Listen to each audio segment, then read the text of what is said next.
व्रजेंद्र नंदनांघ्रि युगल ध्यानावधानार्थियों समस्त भगवत भक्तों को सर्वप्रथम श्री राधे राधे। आज का प्रश्न आया हुआ है। प्रश्न आज का नहीं है, ये लगभग 4 सप्ताह से अधिक हो गए हैं, किंतु हमें नज़र आया तो हमने आज इसे उठा लिया।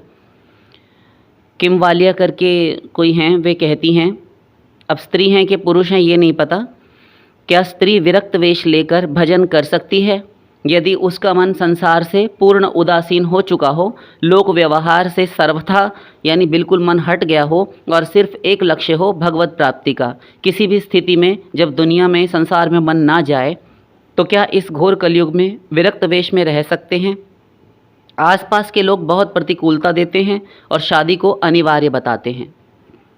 ठीक है, ये समस्या उनके साथ ही नहीं, पुरुषों के साथ भी है, अन्य महिलाओं, अन्य माताओं बहनों के साथ भी है, जो इस प्रकार से भजन करती हैं अथवा करना चाहती हैं या कर रही हैं। तो देखिए, स्त्री विरक्त वेश लेकर भजन कर सकती हैं, करती आई हैं। हमारे इतिहास में, इस समाज में, इस संसार में बहुत सारी ऐसी स्त्रियां हो चुकी हैं। जैसे मीरा जी तो एक उदाहरण है ही, she is a bright example, और एक ज्वलंत उदाहरण है। और उसके साथ साथ अन्य भक्त महिलाएं भी हुई हैं। तो आप भक्तमाल उठाकर देखेंगे तो आपको बहुत सारी महिलाएं मिल जाएंगी जो विरक्त थीं। देखिए, विरक्त होने का अर्थ ये आप कदापि ना समझें जैसा कि विरक्त को अमूमन ये समझ लिया जाता है कि हमने एक काशाय वस्त्र या कोई एक पर्टिकुलर एक विशेष रंग का वस्त्र धारण कर लिया, हमने श्वेत वस्त्र पहन लिए, हमने पीले रंग का पहन लिया, हमने गेरुआ या काशाय वस्त्र पहन लिया।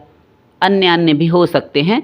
तो वे वस्त्र पहनने से और केवल टीका, चंदन और तुलसी माला और भी अन्य जो स्वांग प्रपंच होते हैं, ठीक है, इसमें कोई भी संदेह नहीं है कि ये वैष्णव चिन्ह होते हैं, ये सांप्रदायिक चिन्ह होते हैं। ये भक्ति में जिन आचार्य से, जिन संप्रदाय से आप जुड़कर दीक्षित होते हैं, ये वहाँ के चिन्ह होते हैं। और आचार्य गुरु लोग ये सब कहते हैं धारण करने के लिए। ये सही है। ये ठीक वैसे ही है जैसे कि सौभाग्यवती, सुवासिनी, सुहागिनी स्त्रियां होती हैं, तो जब वे पति की हो जाती हैं, जब विवाहिता हो जाती हैं, तो उनके गले में सौभाग्य सूत्र रहता है, अर्थात मंगल सूत्र रहता है, माथे पे कुमकुम रहता है यानी बिंदी, कुछ भी है ना, और हाथों में चूड़ियाँ हैं, पैरों में बिछुए हैं, और भी चीज़ें हो सकती हैं, और नाक में एक लौंग भी होती है, बहुत सारी चीज़ें हैं, मांग में सिंदूर है। तो ये सौभाग्य सूचक चिन्ह होते हैं। उसी प्रकार से जब हम किसी संप्रदाय से जुड़ते हैं तो ये हो जाता है, ठीक है।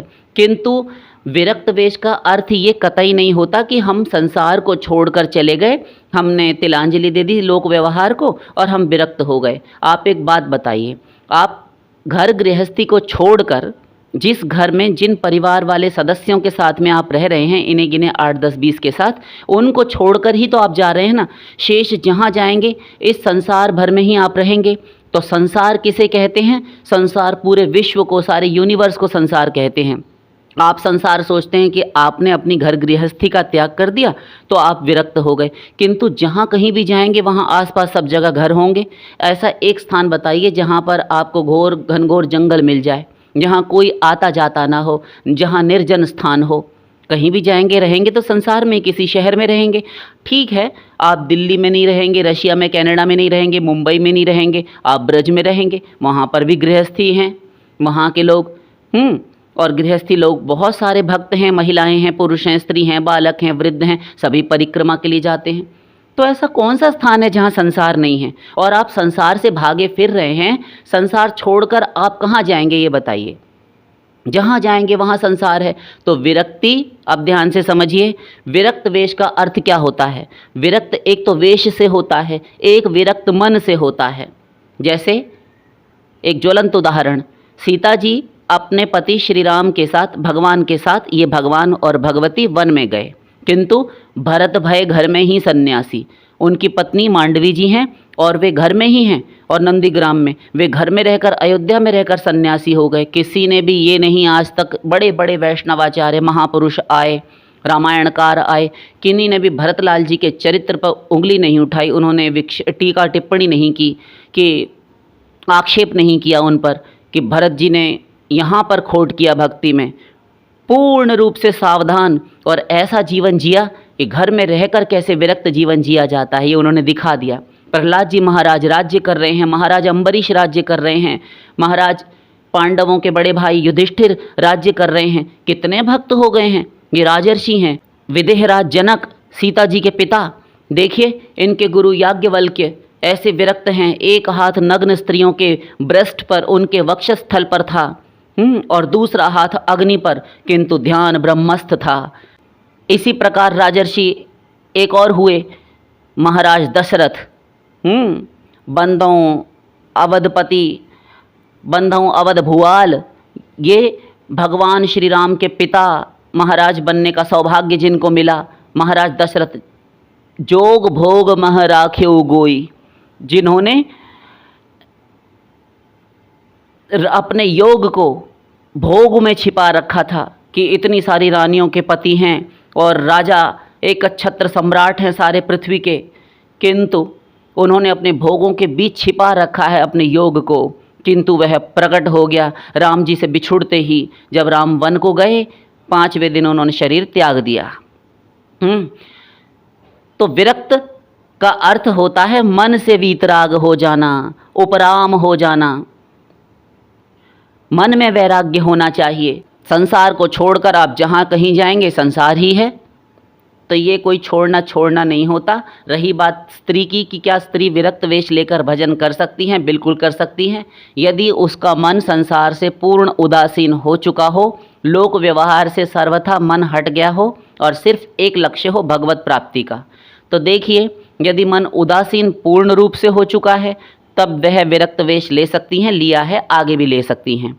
लोक व्यवहार से मन हट गया तो अच्छी बात है, किंतु लोकोपि तावदेव किंतु भोजनादि व्यापारस्त्वा शरीर धारणावधि। नारद भक्ति सूत्र, देवर्षि नारद अपने भक्ति दर्शन में लिखते हैं कि लोक इत्यादि लोक व्यवहार से भक्ति मार्ग में जो साधक है अथवा साधिका है, जो भक्ति मार्ग का पथिक है, उसको तो लोक व्यवहार की चिंता करनी नहीं चाहिए कि वो रूठ जाएगी, कि वो रूठ जाएगा, जैसे कि हमारे साधक साधिकाएं करते हैं।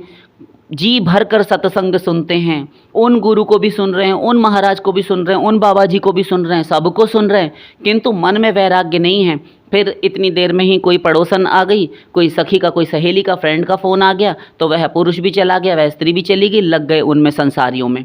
और जबकि पूरा दिन सत्संग सुनते इनको हो जाता है, प्रतिदिन गुरुओं की जो है सत्संग का, इनको सब चीज़ों का इंतज़ार रहता है कि आज महाराज क्या बोलेंगे, आज गुरुजी क्या बोलेंगे, अमुक बाबा जी क्या बोलेंगे, किंतु केवल कान पवित्र हो रहे हैं, बाकी उसको जीवन में नहीं उतारना, उसको फॉलो नहीं करना, चरितार्थ करके नहीं दिखाना कि सुन लिया दिमाग में रख लिया, सुन लिया दिमाग में रख लिया।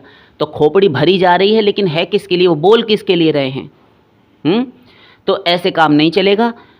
कोई रूठ जाएगी, कोई रूठ जाएगा, भाड़ में जाए, हमें कोई हमारा लक्ष्य हल करने नहीं बैठा है। और जब विरक्त हुए तो हमें इनसे तौबा कर ही लेनी चाहिए। तो ये तो अच्छा है, यदि व्यवहार से, सांसारिक व्यवहार, लोक व्यवहार से मन हट गया, बहुत शुभ लक्षण है, ये होना ही चाहिए, हो जाना चाहिए ये। तो ये तो स्थिति अच्छी है। और सिर्फ एक लक्ष्य हो भगवत प्राप्ति का, तो एक लक्ष्य आपने समझ लिया कि भगवत प्राप्ति का है। ये सब समझते हैं संसार के लोग, गुरुओं से सुनते हैं, बड़े बड़े महापुरुषों से, समझ में सबको आ गया भगवत प्राप्ति ही इस मनुष्य जीवन का लक्ष्य है। किंतु तमाम लक्ष्य भी साथ में धरे हुए हैं, जो कि हमारा लक्ष्य नहीं है, केवल इस शरीर की यात्रा तक के लिए मात्र दिया गया है कि ये सब करो। शरीर यात्रा पीछते न प्रसिद्धेद कर्मणि। अर्जुन, तेरे शरीर की यात्रा भी, इससे जो शारीरिक निर्वाह है, जीवन की गुजर बसर, वो भी बिना कर्म किए पूरी नहीं होगी। यानी ज़िंदगी जीने के लिए कर्म करना पड़ेगा। तो कुछ कर्म, नियतम कर्म कौनते, यानी कुछ नियत कर्म जो फिक्स तयशुदा हैं, इतने तो करने ही पड़ेंगे।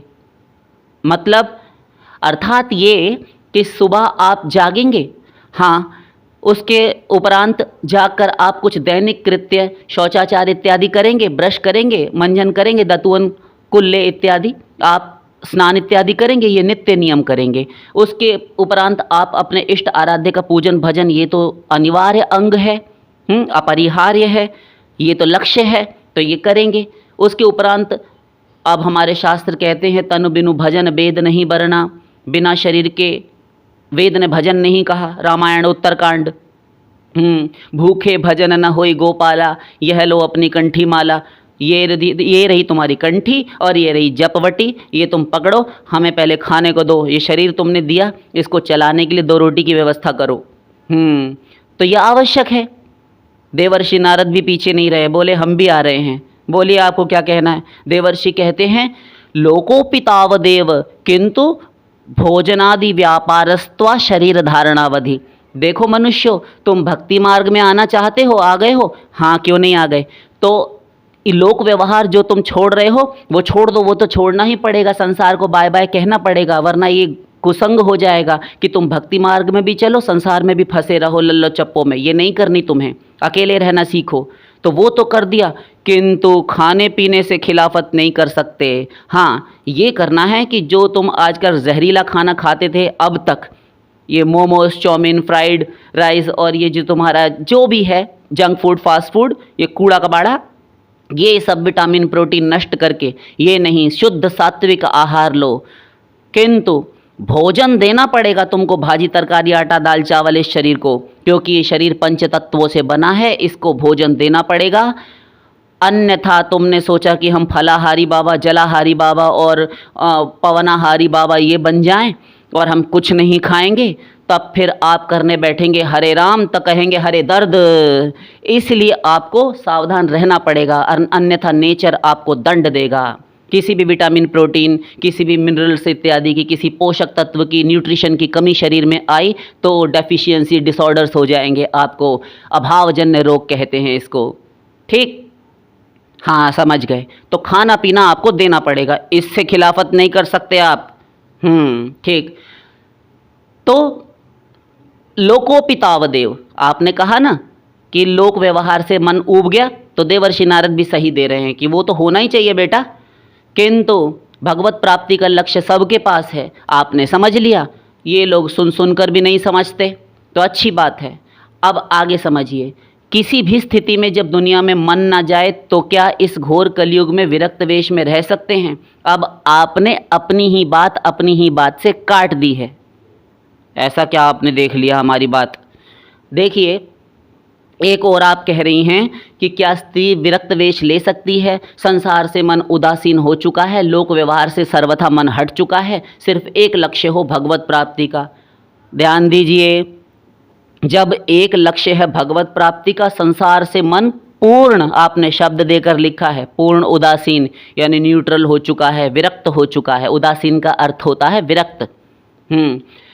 तब फिर कलयुग में विरक्त वेश में रह सकते हैं। आसपास के लोग बहुत प्रतिकूलताएं देते हैं, शादी को अनिवार्य बताते हैं। आपको फुर्सत कैसे मिली, आपके कान वहाँ पर गए कैसे कि आपको लोग प्रतिकूलता दे रहे हैं। कोई कुछ कह रहा है, कोई कुछ कह रही है, कोई कुछ बोल रहा है, कोई कुछ बक रही है। आपको सुनने के लिए फुर्सत नहीं होनी चाहिए। यदि आप भगवान की लीला गुणानुवाद इन कानों से सुन रहे हैं, नेत्रों से महापुरुषों, भक्तों, संतों के जो दर्शन कर रहे हैं, भगवान के श्री विग्रह के दर्शन कर रहे हैं, और मन आपका भगवान में है, हरि गुरु में है, तब फिर आपको फुर्सत मिली कैसे, आपने सुना कैसे। तब फिर आप में कमी है। आप अभी घर में जहाँ पर हैं वहीं बनी रहिए। और भी जो माताएं बहनें हैं इस प्रकार की समस्या से जूझ रही हैं, अथवा जो भाई लोग हैं, जो पुरुष वर्ग हैं, वे भी ऐसे साधक हैं, तब फिर वे पहले घर में रह के अपने आप को पकाएं, तब ही घर छोड़ने का जो है इरादा, कोई प्लानिंग करें, कोई संकल्प करें। और हम तो कहेंगे घर ही में रहें, भजन करें, क्योंकि विरक्ति हम पहले ही सिद्ध कराए कि घर में रहकर मन से होती है। आप कहीं भी चले जाइए, देखिए भगवत प्राप्ति घर में रहकर हो सकती है विरक्त भाव से, और ना होने को जंगल में जाकर भी ना हो, क्योंकि जंगल में जाएंगे बाबा जी, वहाँ पर चेला चपाटे बनाकर बैठ जाएंगे शिष्य, तब वहाँ पर भी संसार में ड्रामा कर रहे हैं। तो मतलब 2 4 10 अपने पास जोड़े रखते हैं। गए थे भजन के लिए, वहाँ पर चेले बनाकर, शिष्य बनाकर बैठ गए। और जबकि हमारे भक्ति मार्ग में उल्टा होता है। गुरु लोग सोचते हैं कि जो एक शिष्य है उसको भी उठाकर फेंक दें, बिल्कुल एक हो जाए अकेले। ये हम अपने मन की बात निकाल कर रख रहे हैं सामने। अगर हमारे भीतर से पूछें आप, तो एक भी ना रहे, सब चले जाएं। ऐसा कुचक्र तक कई बार महापुरुष रचते हैं कि इनको घोर अश्रद्धा हो जाए, भले ही हमें गाली बकें, मरते रहें, सड़ते रहें पड़े पड़े, किंतु हमारा पिंड छोड़ें। ये हो जाता है। बहुत श्रद्धालु ही टिक पाता है कोई, जो सब कुछ डांट फटकार तिरस्कार भर्त्सना आलोचना निंदा सब सहकर भी पड़ा रहता है, तब गुरु कृपा भी करता है। तो फिर अकारण करुणा वरुणालय भी होते हैं गुरु, क्योंकि क्षमा उनके अंदर होती है, इसलिए फिर उस बड़भागी जीव पर कृपा का समुद्र उड़ेल देते हैं वो, जैसे प्रलय काल में उमड़ता है समुद्र। पहले परीक्षाएं लेते हैं, यहाँ पर सब जीव फेल हो जाते हैं। समझ गए? तो आप घर में रहकर भजन कीजिए और आसपास के लोगों की चिंता मत कीजिए। अब आपके इन अंतिम प्रश्नों के उत्तर देते चलें। देखिए, कलयुग में ही आप जो प्रश्न कर रही हैं कि क्या कलयुग में स्त्री विरक्त वेश में रह सकती हैं? पुरुष भी रह सकते हैं, स्त्रियां भी रह सकती हैं, आज भी रह सकते हैं। और रही बात कि क्या स्त्री शरीर का रहना विरक्त वेश में ठीक है, आपकी ओर कुदृष्टि डाल सके, टेढ़ी नज़र से देख सके, किसी के दो सिर नहीं है, ऐसा किसी जननी ने ऐसा लाल पैदा नहीं किया कि आपका शील भंग कर सके, आप पर कुदृष्टि डाल दे। क्योंकि आपके रक्षण परिरक्षण में भगवान स्वयं नियुक्त रहते हैं, आपके पति, आपके ठाकुर, आपके भगवान, आपके आराध्य इष्ट देव श्री ठाकुर जी, श्री राघवेंद्र सरकार, जिन्होंने उनके चरणों में अपने आप को सौंप दिया। रक्षा का विधान वहीं से बन जाता है, इसलिए आप निश्चिंत रहें। तो विरक्त वेश लेकर यदि जाना ही चाहती हैं, पूर्ण उदासीन हो गई हैं, तब आप जाइए। और तो ये तो रक्षा तो आपकी होगी पक्का, कोई कुछ नहीं बिगाड़ सकता आपका। मीरा का नहीं बिगाड़ सके, आपका क्या बिगाड़ लेंगे? ठीक। अच्छा, अब आसपास के लोग बहुत प्रतिकूलता देते हैं, तो आप ही को नहीं देते? आपने तो अपनी हमें बता दी, हम अपनी किसको बताने के लिए जाए बताइए? हमने विवाह नहीं किया, जब विवाह की आयु हुई तो 18, 19, 20, 21वें वर्ष में विवाह होने लगा, मना कर दिया।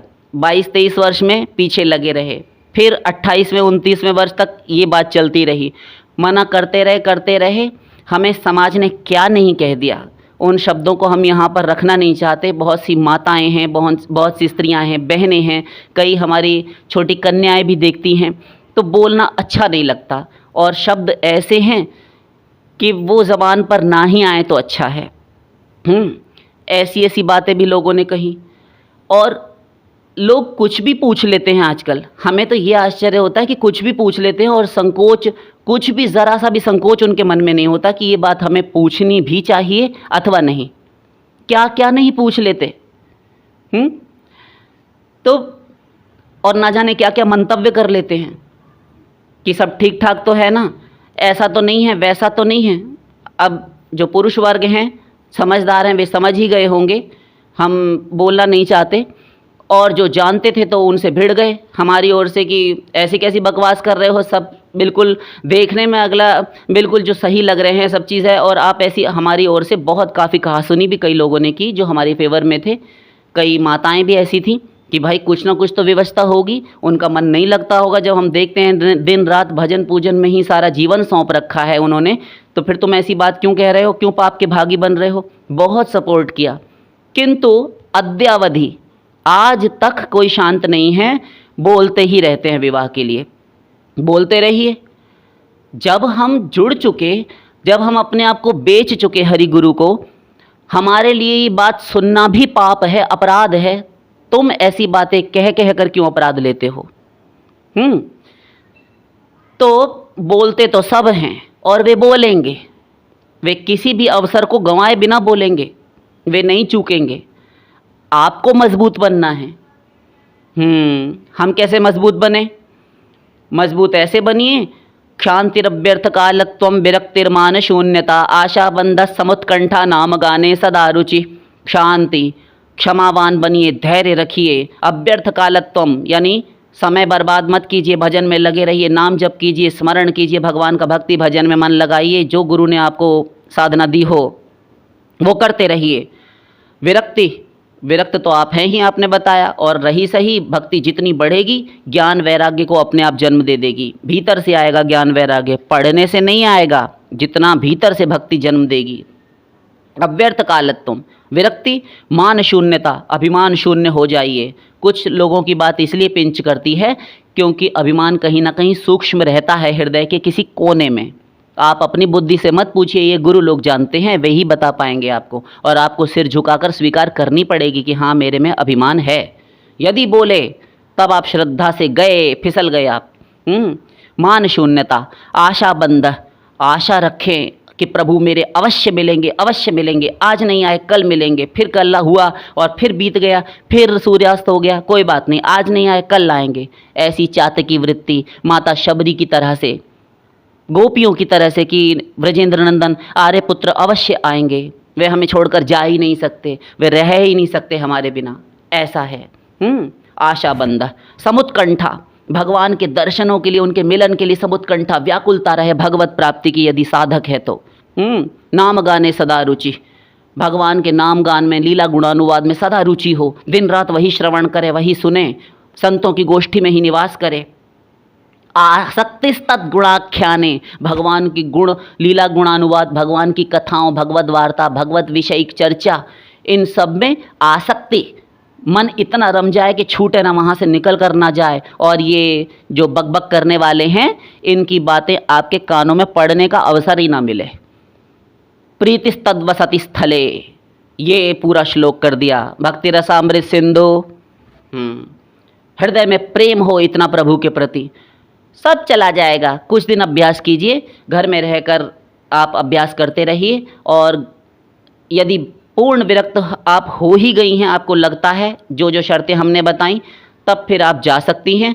और रही बात स्त्री शरीर है तो क्या बाहर जाकर कोई लोग बरगलाएं अथवा पुरुष लोग दुर्व्यवहार करें, कोई कुछ नहीं कर सकता। आप अपने आप को सही रखिए।